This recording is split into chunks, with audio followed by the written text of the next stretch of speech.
Hello everyone, good morning and जय हिंद। मैं विवेक, आप सभी का स्वागत करता हूं Exampur defence warrior YouTube channel पे।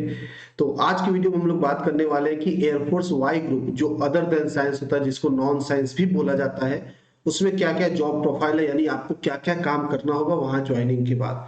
वापस से बता दी, जो आपकी जॉब है, ये वैकेंसी है, ये आपकी अग्निवीर के तहत आती है। तो इसमें से वही 75% लोग बाहर आएंगे और 25% लोग आपके परमानेंट होंगे। तो चलिए आइए मुद्दे पे बात करते सीधे। तो कल मैंने एक वीडियो बनाया था एयरफोर्स एक्स ग्रुप को लेके कि वहां पे आपको क्या क्या करना होगा, क्या क्या कैटेगरी आप वहां डिसाइड कर सकते हो और क्या क्या आपको मिल सकता है ऑप्शन में। अब आगे बात करेंगे वाई ग्रुप वाले बच्चे, यानी कि नॉन टेक्निकल वाले बच्चे, बोल दीजिए नॉन साइंस वाले या अदर देन साइंस वाले बच्चे क्या करेंगे। तो सेम आपका मैंने बोला था स्टार्टिंग में सबसे पहले आपका रिटन एग्जाम होता है, वहां तक सब कुछ सेम है।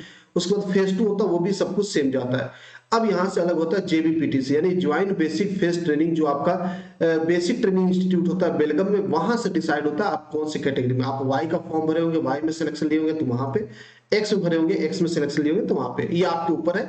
अगर आप दोनों लिए होंगे तो उसमें से आप एक कोई चूज कर लेंगे, ठीक है। तो उसमें से अब हम चलते हैं, कल हमने इसको एक्स कैटेगरी में डिवाइड किया था, अब वाई में आते हैं। तो वाई में सबसे पहला चीज, यहाँ पे भी आपको टेक्निकल नॉन टेक्निकल दोनों ऑप्शन आता है। जैसे एक्स ग्रुप में भी टेक्निकल नॉन टेक्निकल दोनों होता है। तो ये कहने को नॉन टेक्निकल, लेकिन एक टेक्निकल पोस्ट इसमें दो होता है, इसमें दो टेक्निकल मिलेगा, बाकी सब नॉन टेक्निकल। तो कौन कौन सा टेक्निकल है, सबसे पहले बात करते हैं। तो कम्युनिकेशन टेक्नीशियन के तौर पे आप यहाँ पे टेक्निकल ब्रांच को ले सकते हैं। इसमें क्या करना होगा, कुछ नहीं, जो आपके वायरलेस कनेक्टिविटी होगा, रेडियो इक्विपमेंट, इन सभी को सही करना, कम्युनिकेशन डिवाइसेस वगैरह जो आपके सामने है उनको मेंटेनेंस उनका करना, सब कुछ ये चीजें करना, ठीक है। देख सकते हैं, आपको एग्जाम्पल के तौर पे फोटो आपको दिख रहा है, ओके। तो ये आपको करना है। दूसरा टेक्निकल का जो जॉब है वाई ग्रुप के अंदर, नॉन साइंस के अंदर, वो ऑटोमोबाइल टेक्नीशियन। जैसे जो भी ऑटोमोबाइल आपके साथ आते हैं, आपके मतलब एयरफोर्स के अंदर आते हैं, क्योंकि क्या होता है, जैसे बजट निकलता है, एयरफोर्स को इतना दिया गया, डिफेंस के अंदर नेवी को इतना, आईसीजी को ऐसा, ऐसे बजट निकलता है। तो एयरफोर्स को अंदर जो पैसे जाते हैं, जो गवर्नमेंट देती है, उसके अंदर उनको सब कुछ संभालना होता है। तो ये नहीं कि गाड़ी जो यूज करते हैं वो कहीं आने जाने के लिए, या कोई क्रेन वगैरह यूज करते हैं, या फिर टोविंग ट्रैक्टर यूज करते हैं, फॉर्क फील्ड लिफ्टर यूज करते हैं, क्रेन यूज करते हैं, अगर ऐसा कोई भी सामान यूज करते हैं तो बाहर से नहीं लाते, वो उनका ही होता है। तो उसको संभालना, उसको मेंटेन करना, ये सभी आता है वाई ग्रुप के ऑटोमोबाइल टेक्नीशियन के अंदर। अब इसमें एक्स ग्रुप वाले भी बच्चे काम करते हैं और वाई वाले दोनों करते हैं ना। तो ये आपका है कि किधर, किससे वाई से इसमें जाइए या फिर एक्स से इसमें जाइए, कोई फर्क ज्यादा पड़ता नहीं।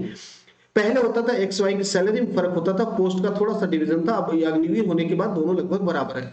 लेकिन 4 साल के बाद जब परमानेंट जॉब होगा तो उसके बाद थोड़ा सा वेरिएशन दिखेगा। एक्स ग्रुप थोड़ा सा अपर पोस्ट में मिलेगा टेक्नीशियन के मुकाबले, टेक्निकल पोस्ट के मुकाबले, वाई के मुकाबले ना, मतलब टेक्निकल पोस्ट पे।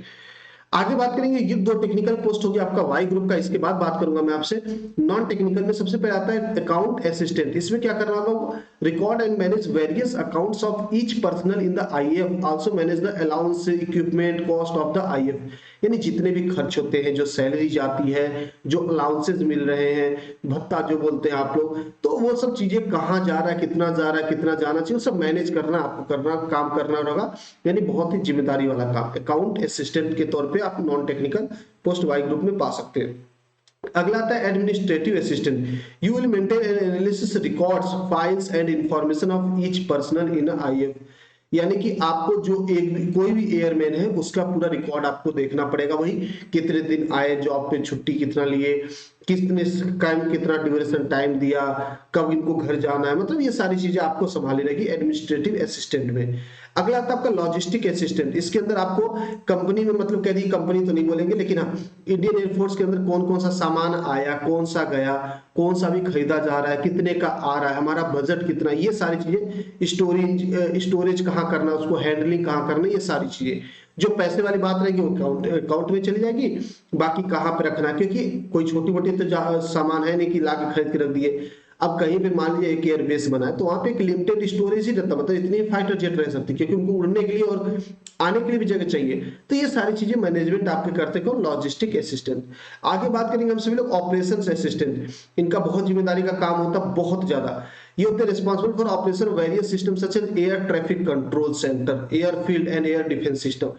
यानी कि कौन सी जहाज को परमिशन देना उतरने के लिए, किसको नहीं देना, कब किसको उड़ान भरवाना, कब नहीं भरवाना है, इसमें इनके अंदर बहुत सारी चीजें आती है, जैसे वेदर कंट्रोल जो होते हैं लोग, उनके साथ रिलेशन होता है इनका कि वेदर सही है कि नहीं है, जो फाइटर जेट गए हैं उनका अपडेट क्या है। तो ये सारी चीजें इनको कन्वर्सेशन मेंटेन करना होता है और डिसीजन लेना होता है, डायरेक्शन देना होता है दूसरे जहाजों को।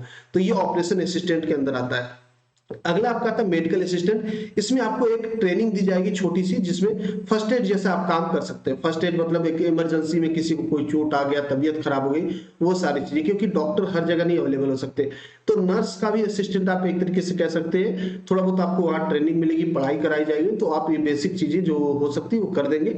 बाकी हॉस्पिटल वगैरह तो रहता ही है। तो ये हॉस्पिटल के पहले जो इमरजेंसी में काम आता है वही होता है। आप मेडिकल असिस्टेंट में भी जा सकते हैं। अगला आपका आता है आईएएफ पुलिस एंड सिक्योरिटी। अब जैसे कि मैंने बताया अभी आपको कि जैसे इंडियन एयरफोर्स का बजट साबित हो जाता, तो उसके अंदर जो सिक्योरिटी वगैरह जो करेंगे वो इंडियन एयरफोर्स के पर्सनल ही रहते हैं, एयरमैन लोग ही रहते हैं। तो वो कोई ऐसा नहीं कि बीएसएफ आर्मी उनको वो देती है सिक्योरिटी, नहीं, वो उनका खुद का रहता है ना, क्योंकि वो एक सेट हो गया उनका। जो भी खर्चा है, जो भी चीजें, सब आपकी जिम्मेदारी, सिक्योरिटी आपकी जिम्मेदारी। वरना कोई को आदमी थोपने लगेगा कि नहीं देखिए उनका सिक्योरिटी गार्ड वो जहां से आए, या फिर उनका ढीला पड़ रहा है आदमी, तो इसीलिए उनको जिम्मेदारी दी गई भैया कि कोई बहाना नहीं चलेगा, आप अपना संभालिए।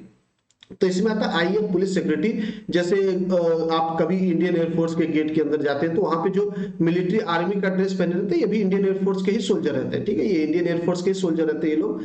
आप देख सकते हैं एग्जाम्पल के तौर पे। अगला देखेंगे हम सभी लोग, अगला आता है आपका ग्राउंड ट्रेनिंग इंस्ट्रक्टर। इसमें रहता है जैसे भी नए, जैसे आप जब यहाँ से जाओगे ना, तो आपको ट्रेनिंग दिया जाएगा, तो जो ट्रेनिंग देने वाला रहेगा वो ग्राउंड ट्रेनर इंस्ट्रक्टर ही होंगे। कल को आप भी ये बन सकते हैं, ठीक है। परेड कोई होगा, कोई ड्रिल होगा, तो उसकी तैयारी करना, उसको प्रिपेयर करना, आप लोगों को दिखाना, ठीक है। हैंडलिंग आर्म्स कैसे पकड़ना है आपको, बंदूक वगैरह कैसे शूट करना, ये सारी चीजें। अच्छा, ये जो शूटिंग हो गया, बंदूक, परेड, ये सारी चीजें ना, ऐसा मत कभी सोचना कि कोई स्पेशल, सबको करना होता है, ठीक है। सबको करना होता है, A to Z, जितने भी लोग जाएंगे। तो ये बेसिक ट्रेनिंग आपको, आप बन सकते हो, ट्रेनर बन सकते हो, यानी लोगों को ट्रेनिंग दे सकते हो, नए नए लोगों को।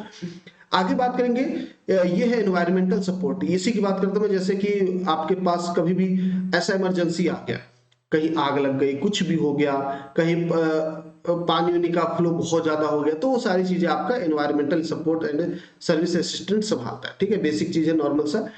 अगला आता है आपका मेटलर्जिकल। मैंने बोला था जो आपका एयर ट्रैफिक कंट्रोल रहता है, वो क्या करता है, बहुत सारी चीजें देखता है, वेदर कैसा है, कौन सी जहाज की उसका अपडेट क्या है, तो उनका इंटर कनेक्शन इनके साथ रहता है, मेट्रोलॉजिकल असिस्टेंट से। ये आपका देखते हैं कि वही क्या है कि फ्यूचर क्या, मतलब वेदर का क्या हो सकता है, अपडेट क्या हो सकता है, शाम को बारिश हो सकती नहीं हो सकती, फाइटर जेट भेजना है कि नहीं भेजना है, इस मौसम को संभाल सकता है कि नहीं, हेलीकॉप्टर कहाँ कहाँ, क्योंकि फाइटर जेट फिर भी आसमान से ऊपर उठता है, थोड़ा बहुत संभाल लेता है, बट हेलीकॉप्टर वगैरह तो काफी नीचे होते हैं, तो उन लोगों के लिए बहुत मुश्किल होता है। तो ये सारी चीजें इनके अंदर आता है मेट्रोलॉजिकल असिस्टेंट के अंदर, ठीक है। अगला आपका आता है लास्ट म्यूजिशियन एंड क्रिप्टोग्राफर। ये होता वही जो जैसे आप देखते होंगे परेड वगैरह होता है, वहां पे मार्च वगैरह करते, गाना गाते हुए, बजाते हुए, वो पार्ट होता है। और कभी पार्टी छोटा बहुत होता है आपका, क्योंकि आप लोगों में तो ग्रुप्स होते हैं, तो उसको रिप्रेजेंट करना, तो ये सब म्यूजिशियन के अंदर ये लोग आते हैं। और ये सब चीजें ट्रेनिंग दी जाती है, सब सिखाया जाता है। तो आपको ऐसे नहीं कि बहुत पहले से आएगा, सिर्फ हमें नहीं आता, ऐसा कोई फर्क नहीं पड़ता, आपको वहां सबकी ट्रेनिंग दी जाती है। तो ये रहा कंप्लीट आपका वाई ग्रुप का।